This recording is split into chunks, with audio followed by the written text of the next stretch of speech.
வணக்கம் நேயர்களே, நெல்லை நெய்பர்ஸ் உங்களை அன்புடன் வரவேற்கிறது. இன்றைக்கி நம்ம வீடியோவில் வடா பாவ் எப்படி பண்ணலான்னு தான் பார்க்க போகிறோம். ஒரு பேன் வச்சுருக்கேன்.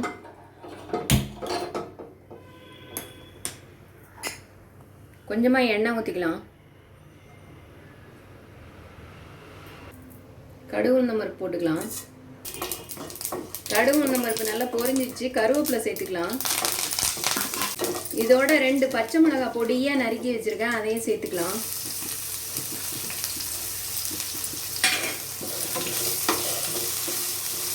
இதோட ஒரு 4 உருளைக்கிழங்கு நல்லா 5 விசில் விட்டு நல்லா வேக வச்சுட்டு தொலியெல்லாம் உரித்து மசிச்சு வச்சுருக்கேன், அதை சேர்த்துக்கலாம்.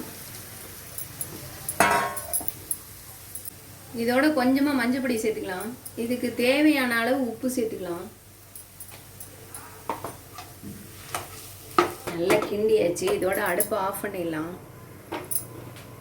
இதோட பொடிசாக நறுக்கி வச்சா கொத்தமல்லியை சேர்த்துக்கலாம்.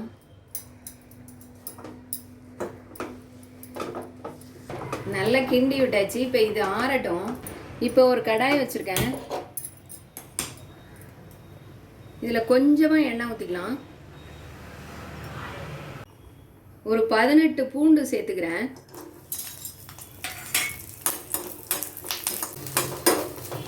கோல்டன் ப்ரௌன் கலர் வந்துச்சு. இப்போ வேர்க்கடலை ஒரு டேபிள் ஸ்பூன் சேர்த்துக்கிறேன்.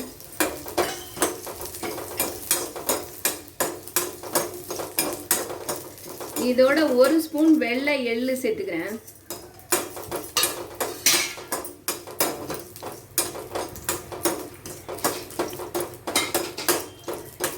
இதோட ஒரு 7 காஞ்ச மிளகாய் சேர்த்துக்கிறேன்.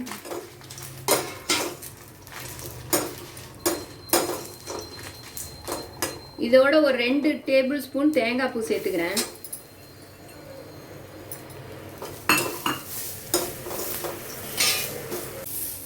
நல்லா வறுத்துடுச்சு. இப்போ அடுப்பு ஆஃப் பண்ணிடலாம். இதை பிளேட்டுக்கு மாற்றிடலாம்.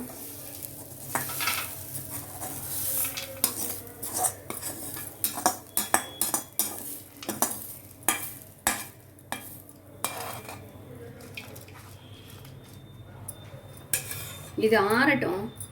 ஒரு குத்து புதினா எடுத்து நல்லா கழுவி வச்சுருக்கேன். இதை இந்த மிக்ஸி ஜாரில் சேர்த்துக்கலாம்.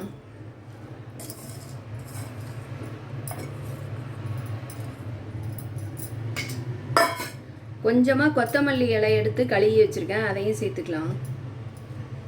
இதோட ஒரு 5 பூண்டு பல் உரித்து வச்சுருக்கேன், அதையும் சேர்த்துக்கலாம். ஒரு துண்டு இஞ்சி நல்லா பொடிசாக நறுக்கி வச்சுருக்கேன், தொலியெல்லாம் சீவிட்டு அதையும் சேர்த்துக்கலாம். இதுக்கு தேவையான அளவு உப்பு சேர்த்துக்கலாம். இதோட காரத்துக்கு 2 பச்சை மிளகாய் சேர்த்துக்கிறேன். இப்போ இதை நல்லா நைஸாக அரைச்சி எடுத்துக்கலாம். நல்லா நைஸாக அரைச்சாச்சு. இப்போ இதை வலிச்சு வச்சிடலாம். வறுத்து வச்சது நல்லா ஆறிடுச்சு. இதை மிக்ஸி ஜாரில் சேர்த்துக்கலாம். இதுக்கு தேவையான அளவு உப்பு சேர்த்துக்கலாம். இதை நல்லா திரிச்சு எடுத்துக்கலாம். திரிச்சாச்சு. இந்த உருளைக்கிழங்கு நல்லா ஆறிடுச்சு. இப்போ நமக்கு எவ்வளோ தேவையோ அந்த மாதிரி ஒரு பாலாக உருட்டிக்கலாம். இந்த மாதிரி எல்லாத்தையுமே உருட்டிக்கலாம். எல்லாத்தையும் நல்லா உருட்டி வச்சாச்சு. ஒரு கடாய் வச்சுருக்கேன். இப்போ பொரிக்கிறதுக்கு தேவையான அளவு எண்ணெய் ஊற்றிக்கலாம்.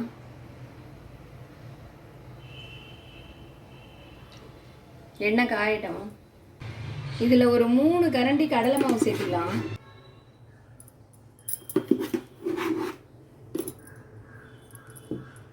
இதோட கொஞ்சமாக பச்சரிசி மாவு சேர்த்துக்கலாம். இதோட தனி மிளகாத்தூள் சேர்த்துக்கிறேன். இதுக்கு தேவையான அளவு உப்பு சேர்த்துக்கலாம். இதோட கொஞ்சமாக மஞ்சத்தூள் சேர்த்துக்கலாம். இதோட கொஞ்சமாக பெருங்காய பொடி சேர்த்துக்கலாம். இதை நல்லா கலந்து விட்டுக்கலாம். கொஞ்சம் கொஞ்சமாக தண்ணி ஊற்றி நல்லா பிசைஞ்சிடலாம். நல்லா கலந்தாச்சு. பாருங்க எப்படி இருக்குங்க. இந்த அளவில் இருந்தால் போதும். எண்ணெய் நல்லா காஞ்சிடுச்சு. இப்போ இந்த மாவில் முக்கி போட்டுடலாம்.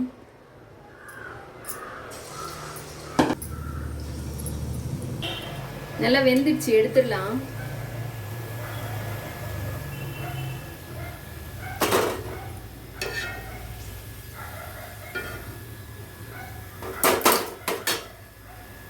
இப்போ இந்த மீதி இருக்க மாவை இப்படி லைட்டாக போட்டுக்கலாம். நல்லா பொரிஞ்சிடுச்சு. இப்போ அடுப்பு ஆஃப் பண்ணிடலாம். இதை இந்த பிளேட்டுக்கு மாற்றிடலாம். இப்போ நம்ம பொரிச்சு எடுத்தது நல்லா ஆறிடுச்சு. இதோட இதை சேர்த்து அரைச்சிக்கலாம். இதை முதல்ல மறந்து போயிட்டேன், அதனால் இப்போ சேர்த்து அரைச்சிக்கலாம். நல்லா அரைச்சாச்சு. இப்போ ஒரு பாவு பன் எடுத்துருக்கோம். இதை நடுவில் கட் பண்ணிக்கலாம். கட் பண்ணியாச்சு பாருங்கள். இதில் கொஞ்சமாக பட்டர் சேர்த்துக்கிறேன்.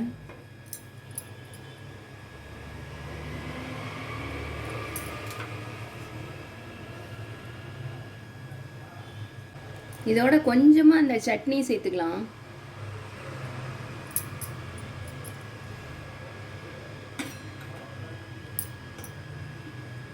இதோட அந்த பொடி பண்ணி வச்சுருந்தோம் பாருங்கள், அதை சேர்த்துக்கலாம். இப்போ இது தூவியாச்சு. இப்போ நம்ம போண்டா வச்சிடலாம். அதில் இந்த பொரிச்சோம்ல அதையும் இதோட சேர்த்துக்கலாம். இதோட இந்த வறுத்து வச்ச பச்சை மிளகாயும் சேர்த்துக்கலாம். நம்ம வடை பாவ் சூப்பராக ரெடி ஆயிடுச்சு. இதே மாதிரி நீங்களும் உங்கள் வீட்டில் செஞ்சு பாருங்கள்.